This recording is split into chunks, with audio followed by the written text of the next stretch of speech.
अतहर, न्याजी साहब समझते हैं कि अनअटेंडेड अगर इसको छोड़ दिया गया इस मामले को तो बड़ा मसला हो जाएगा, नहीं छोड़ना चाहिए, आपकी क्या राय है? देखें, जब अनअटेंडेड आप किसी भी मसले को छोड़ें तो मसला होता है। सबसे बड़ा मसला वो है जो अमरीकी खत आया था, साइफर आया था, वो अभी तक अनअटेंडेड है।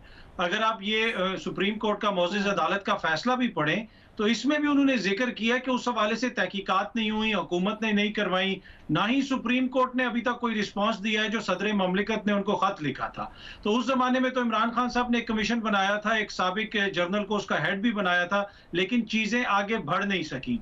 तो इस फैसले के अंदर कुछ चीजें ऐसी हैं जिनके ऊपर आप इतराज कर सकते हैं, इसलिए कि हर फैसले के अंदर ये नहीं होता कि हर चीज गलत हो और हर चीज दुरुस्त हो। जहां तक आर्टिकल 6 का ताल्लुक है माफ कीजिएगा, वहां पे कोई जिक्र नहीं है कि आर्टिकल 6 लगना चाहिए।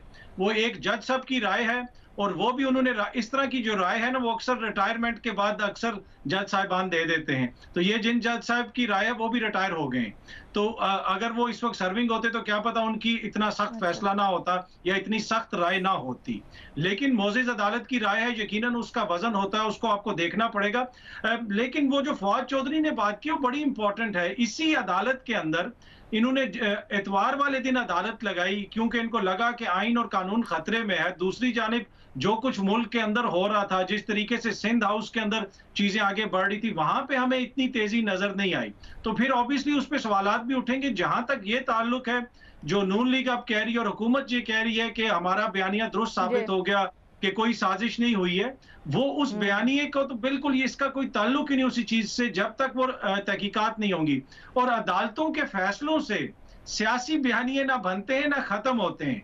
वो जो बयानिया है वो आज भी उधर ही है और 2 साल के बाद भी उधर ही होगा जब तक आप तहकीकात नहीं करवाएंगे। और आखिरी चीज मैं ऐड करूंगा जो इस फैसले के अंदर बड़ी इंपॉर्टेंट चीज है, मोअज़्ज़िज़ अदालत ने कहा कि अगर ऑपोजिशन नहीं होगी तो पार्लियामेंट जो है वो रबर की स्टैंप बन जाती है। तो अभी जो पार्लियामेंट है उसके अंदर आप हालत देख सकते हैं कि उधर ऑपोजिशन नाम की तो कोई चीज ही नहीं है। तो इस वक्त तो ये पार्लियामेंट ही पूरी प्लास्टिक की है।